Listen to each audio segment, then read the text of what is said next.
Hi there, it's Nicole McGuirk with a card for Lawn Fawn for their Lawn Fawn and Glue Arts blog week. And today I have a card featuring this cute little reindeer card. And this is a design from the Silhouette online store by Lonnie Stevens. And what I did was I actually only cut the reindeer piece from, or using my Silhouette. The card I sized to 8.5 by 4.25. And I just cut that with my paper trimmer and scored it in half, just because it saved paper rather than trying to cut out the card piece with my Silhouette. So I am using some cardstock here from Paper Tray Ink. I believe I have the fine linen, and then I can't think of the brown, but it's a dark brown.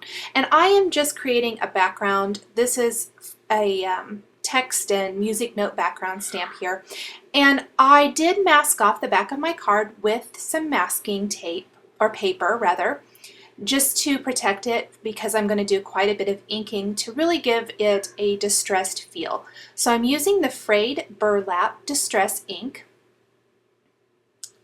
from Ranger, and I'm just using the ink blending tool to add a really good coat of ink to the entire front of my card. So you'll start off of the edge of the card and work your way on so that you don't get any really bad globs of color or a line there from your ink blending tool.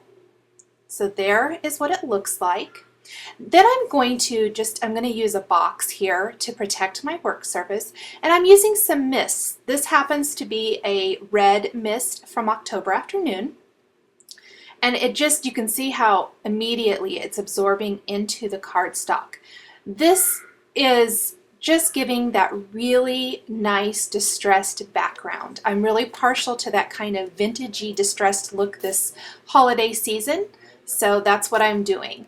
Then I also used some white Mr. Huey ink from Studio Calico over the top of that to distress it even more.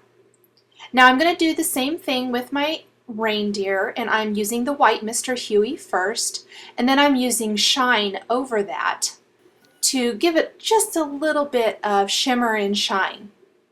I'm going to set both of those aside to completely dry while I stamp my wreath here from the Bows and Holly stamp set from Lawn Fawn.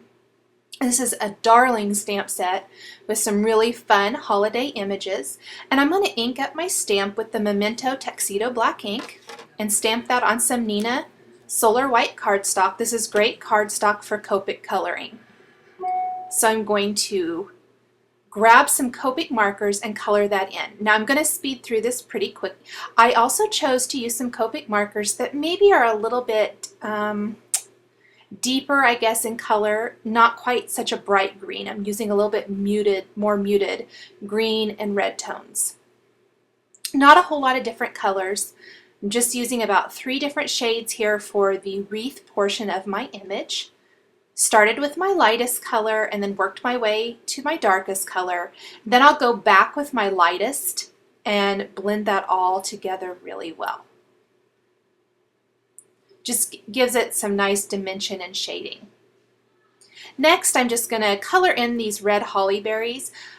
I am going to be covering those up with some red gemstones, but just in case the gemstone doesn't completely cover the stamped image, I don't want any white peeking through, so I went ahead and colored those red. And I'm also coloring any of the ribbon parts of the wreath with my lightest red color. I'm going to use a few lighter shades of green for the leaves on the holly, just enough so that it gives it a distinct look and it doesn't blend into the rest of the wreath. I'm going back in with my darker red color to add some shading to any of the ribbon pieces there.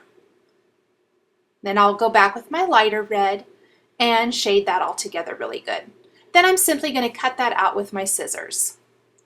Now I did cut my wreath right back there at the top where it's going to hide behind my reindeer, so you won't see that part, and that made it easy to cut out the center of my wreath. I thought when I saw this wreath and I saw this reindeer image, I just thought it would be adorable around the neck of the reindeer. I've seen like decorations that look like that before, and I think it's so neat and kind of elegant looking. Now I'm using the Glue Glider Pro here to add some adhesive to the back of my die cut and my stamped and cut out piece. This is the adhesive with the little dots. I actually prefer the Permatac, but I ran out of those, and I think probably though this was a better adhesive for this particular project. But I love how easy that tool is to use and just how much adhesive comes on the roll. I've really kind of become addicted to using that on all of my projects lately. Now I'm just taking some gemstones and covering up the holly berries on my stamped image. This adds some of that dimension. There is not a lot of layers to this particular card. I have the base of my card, which has a lot of stamping and distressing right on the base, and then I have my die cut image that I also added some distressing and some shine to, and my stamped and colored in piece. So now I'm adding the fun little details that really make a project pop. And gemstones are one of those things that are great for cards because they're not very bulky and they go through the mail really easily. So I really love using gemstones on my card projects. Finish covering up all of those little holly berries. And I just kind of grabbed a sheet of red gemstones, whatever I had on hand, and covered up any of those little pieces. I'm going to pop him up just a little bit so I can tuck this last gemstone right there underneath. And that really brings the wreath to life. So the card is coming together. Now I did decide to trim off the ends of my bow. I messed around cutting around those, and I really should just cut them off to begin with. I thought it would look fun to add some ribbon or a ribbon bow to my wreath, and I'm using the ribbon adhesive from Glue Arts, which is a really strong, great ribbon adhesive. I think it would probably be even better if you were adding a flat ribbon strip to your project. It will hold your ribbon in place really, really well.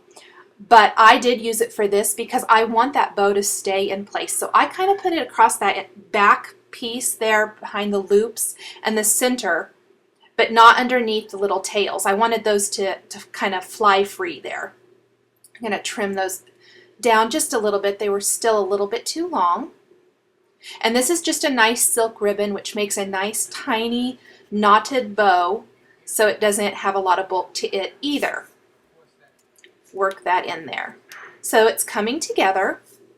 Next, I'm going to just take some white gems, and these are pretty big pearl gems, and I'm going to take my Copic marker, one of them that I used, and I'm sorry that this is a little... Sorry about the children screaming in the background. This is one of the markers that I used for coloring in the red part of my wreath. And I don't know why my video is blurry right here. I apologize for that. But I am just coloring it in with a Copic marker. It's an easy way to add color to your gemstones if you don't have the right color on hand. So I'm going to use that for the nose of my reindeer. And then next I'm going to glue on a couple of little googly eyes that I have. I'm going to make sure I got that colored in really good there where I pressed it with my finger. It wasn't quite dry. And now I'm just trying to figure out which googly eyes I want to use. I originally thought I might use a couple of these, but those didn't quite work. I wanted something just a little bit more elegant. And so I have some that kind of have little eyelashes on them, and they're little green eyes, and I thought those would really be nice for Christmas. So I'm just going to use a liquid adhesive to attach those to my card.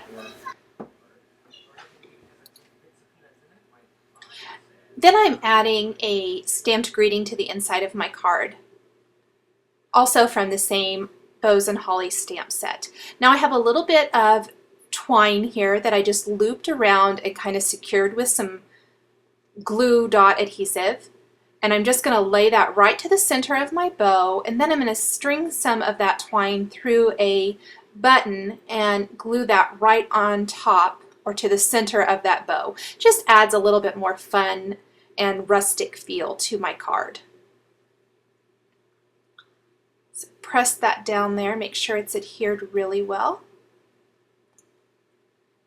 Work my loops out, and the card is finished.